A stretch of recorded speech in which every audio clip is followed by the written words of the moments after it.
नमस्कार दोस्तों, मैं doctor Parikshit Sukhdev, consultant rheumatologist और आप देख रहे हैं मेरा यूट्यूब चैनल।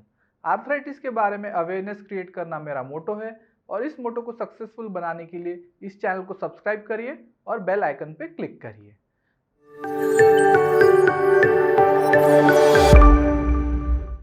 दोस्तों, आप देख रहे हैं मेरी YouTube series A to Z of arthritis और आज का अल्फाबेट है के से नी पेन।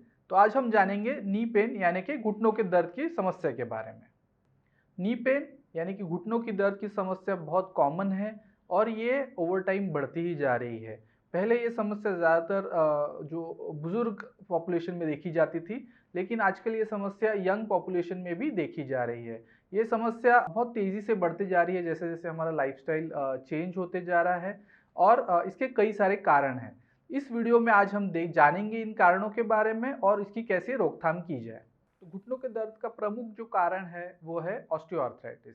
ऑस्टियोआर्थराइटिस ये एक तरह का आर्थराइटिस है जो 40 से ज़्यादा की उम्र के लोगों में देखा जाता है। इसके जो लक्षण है उसमें क्या होता है कि दोनों घुटनों में दर्द होने लगता है। किसी एक में ज़्यादा या किसी दूसरे घुटने में कम ऐसा भी हो सकता है। इसके जो लक्षण है इसमें क्या होता है कि शुरुआत में नीचे बैठ के उठने में दिक्कत होती है या पालथी मार के बैठने में दिक्कत होती है। घुटनों का दर्द लगातार बना रहता है और किसी तरह का काम करने से जैसे ज़्यादा चलने से या औरतों में से ज़्यादा खड़े रहने से ये दर्द बढ़ने लगता है। और इसका जो निदान है वो सिंपल एक्सरे से किया जा सकता है। इसका जो मैकेनिज्म है वो ये है कि उम्र के साथ जैसे ही जो एज 40 के ऊपर बढ़ता है तो जो हमारे दो घुटनों के बीच में जो एक लुब्रिकेटिंग फ्लूइड होता है वो धीरे धीरे कम होने लगता है। इसकी वजह से जो एक कार्टिलेज होता है जो दो हड्डियों के बीच में एक सॉफ्ट शॉक एब्जॉर्बर जैसा काम करता है उसमें वियर एंड टियर होने लगता है, वो धीरे धीरे खराब होने लगता है जिससे घर्षण निर्माण होता है और दर्द होने लगता है। ये ऑस्टियोआर्थराइटिस कहलाता है और यही एक प्रमुख कारण है आजकल घुटनों के दर्द का। दूसरा कारण है इंजुरीज यानी कि घुटने को किसी प्रकार की चोट होना। इसमें जो हमारे जो घुटनों को जो सपोर्टिंग स्ट्रक्चर्स होते हैं जैसे कि क्रूशिएट लिगामेंट या मेनिस्कस उनको किसी तरह की चोट लग जाती है। ये जनरली ऐसा होता है जब कोई खेल करते हैं या स्पोर्ट्स करते हैं उस टाइम पे होने की ज़्यादा संभावना रहती है। उसके अलावा अगर पैर कहीं पे रखने से अगर ट्विस्ट हो गया उस टाइम पे या फिर कोई पैर गलत मतलब आड़ी टेढ़ी जगह पड़ गया, एक पैर सही और एक पैर गलत जगह पड़ गया तो उससे भी एक घुटने पे लोड आता है, उससे अंदर के स्नायु को इंजरी हो जाती है और ये भी एक प्रमुख कारण है घुटनों के दर्द का। तीसरा कारण है टेंडिनाइटिस। चौथा कारण है बर्साइटिस। ये दोनों ही घुटने के आजू बाजू के सराउंडिंग स्ट्रक्चर्स है जिनमें कई बार ओवर यूज से दर्द होने लगता है। पांचवा कारण है रनर्स नी या जिसे हम पटेलोफिमोरल पेन सिंड्रोम भी कहते हैं। ये जनरली यंग एज में देखा जाता है। जो patient generally less than 40 years होते हैं उनमें जो जनरली ज़्यादा स्पोर्ट्स में इन्वॉल्व होते हैं जैसे साइकिलिंग, रनिंग, जॉगिंग, उनमें ये देखा जाता है। इसमें जो दर्द है वो घुटने की जो कटोरी है उसके पिछले हिस्से में दर्द होता है और सीढ़ियाँ चढ़ते उतरते वक्त वो दर्द जनरली ज़्यादा महसूस होता है। छठा कारण है कई तरह के ऑटोइम्यून आर्थराइटिस जैसे रूमेटॉइड आर्थराइटिस या गाउट। इनमें भी घुटनों में दर्द होता है लेकिन इनमें जो डिफरेंस है बाकी आर्थराइटिस या बाकी कारणों से इसमें यह है कि इन जोड़ों में सूजन आने लगता है, जकड़न होने लगता है और इसके अलावा बाकी जोड़ों में भी दर्द या सूजन हो सकता है। तो आठवां कारण है कॉन्ड्रोमलेशिया पटेले। ये कंडीशन है जिसमें जो हमारी कटोरी के नीचे वाला जो कार्टिलेज है उसमें घिसाव होने लगता है जिसकी वजह से दर्द होने लगता है। और नौवां कारण है कई बार हिप या फिर कमर से भी जो दर्द है वो कई बार नी में फील हो सकता है तो उसकी वजह से भी घुटने में दर्द महसूस हो सकता है। तो इन घुटनों के दर्द को कैसे मैनेज किया जाए? पहला तो चीज़ है जब भी घुटने का दर्द आप या कोई आपके नज़दीकी एक्सपीरियंस करे तो पहले तो रेस्ट करें क्योंकि कई बार दर्द में एक्टिविटी से पेन बढ़ता है तो रेस्ट से पेन में रिलीफ होता है। इसके अलावा बर्फ़ से सिकाई कर सकते हैं।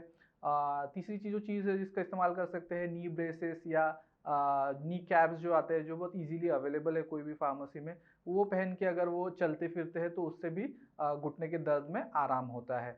इसके अलावा जो भी एक्टिविटी जिसमें आपको नज़र आया है जैसे कोई साइकिलिंग कर रहे हैं, जॉगिंग कर रहे हैं, तो एक्टिविटी को लोग कुछ दिन बंद रखें तो उससे भी घुटने के दर्द में आराम मिलता है। और धीरे धीरे जो है एक्टिविटी रिज्यूम करें। एक बार जब पेन सेटल हो जाता है, कम हो जाता है, तो फिर धीरे धीरे वो एक्टिविटी रिज्यूम कर सकते हैं। इसके पहले मैंने जो एक पहले के वीडियो में भी बताया है कि कैसे घर पे आप पेन मैनेज कर सकते हैं, वो ऑलरेडी एक वीडियो का लिंक हम इस डिस्क्रिप्शन में देंगे।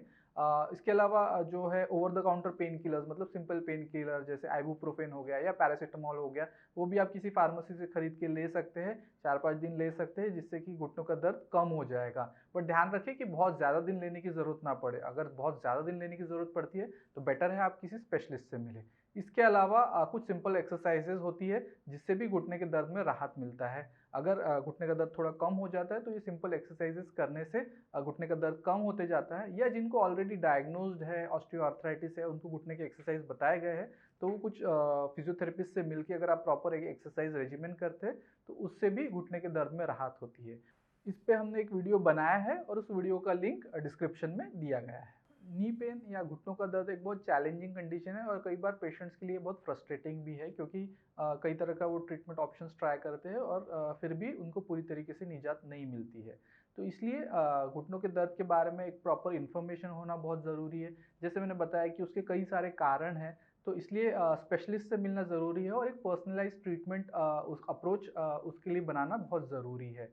और सिर्फ ट्रीटमेंट ही नहीं, जैसे मैं हमेशा कहता हूँ कि ट्रीटमेंट के अलावा रेगुलर घुटने के एक्सरसाइज और ऑफ कोर्स वेट लॉस करने से भी घुटने के दर्द में काफ़ी हद तक राहत मिलती है। जो पेशेंट्स ओवरवेट है या थोड़े से मोटे हैं तो उनको वजन कम करने से घुटनों के दर्द में काफ़ी हद तक राहत मिलता है।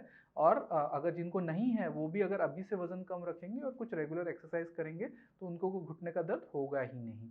तो दोस्तों, जैसे मैंने बताया, घुटनों का दर्द को मैनेज किया जा सकता है अगर सही इन्फॉर्मेशन और प्रॉपर स्पेशलिस्ट के मार्गदर्शन से। और अगर आपको लगता है कि ये वीडियो किसी और के लिए हेल्पफुल हो सकता है तो इस वीडियो को उनके साथ शेयर करिए।